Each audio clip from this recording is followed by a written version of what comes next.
Hey everyone, and welcome to the channel. My name is Ash, and I am here with a review of Super 56 on PC. Now, I've been really looking forward to reviewing this game. Someone mentioned it on a previous review I did and said I should check it out, and I did, and I could not wait to play it. Luckily enough, the publisher and everything sent me a copy for this video review, so huge thank you to them for that. It's developed by Onion Soup Interactive, published by Whisper Games. Now, Onion Soup Interactive made Nippon Marathon, and I have gushed about how much I love Nippon Marathon. It is a strange, wonderful, weird little sort of racing game where you have to basically run through the streets and through shopping malls and stuff, avoiding being like knocked over and falling behind too far and being knocked out. It's weird, it's wonderful. It has a very sort of Japanese inspiredness to it. Imagine like Takeshi's Castle and stuff like that. And I've played this so much. Me and my kids love playing it. So when their new game Super 56 landed, I was like, I can't wait to play it. Now, it's not available just yet. It is coming out later this year, I believe, and you can download the demo right now.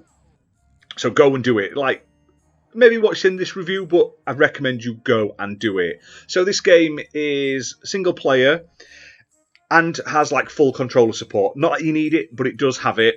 And it's basically a sort of micro game.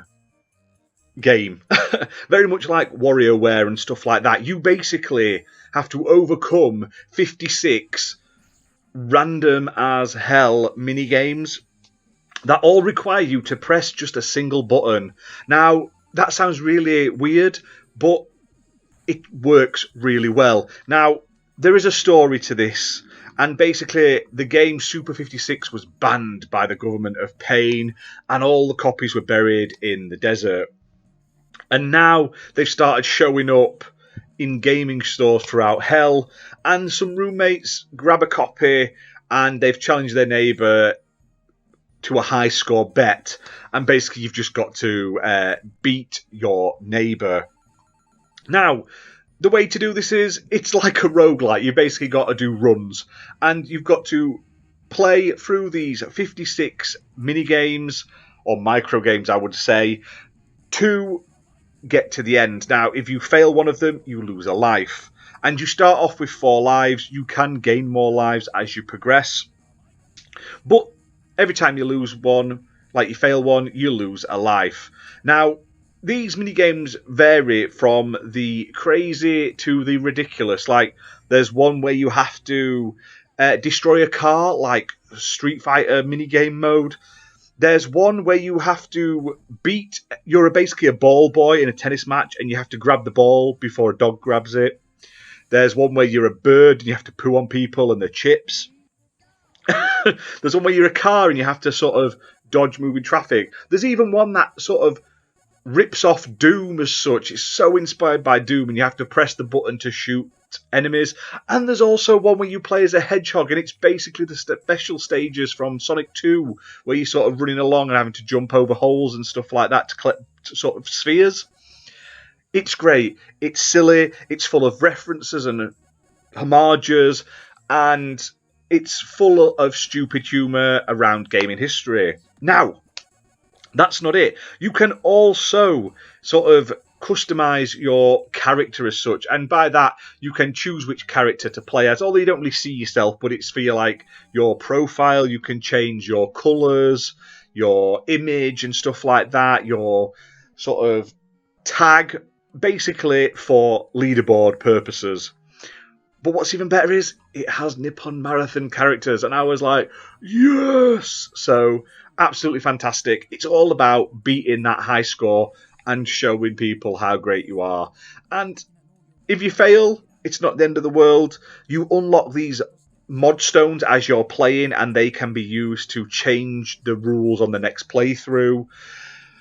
Basically, sort of like modifiers and stuff like that. You also...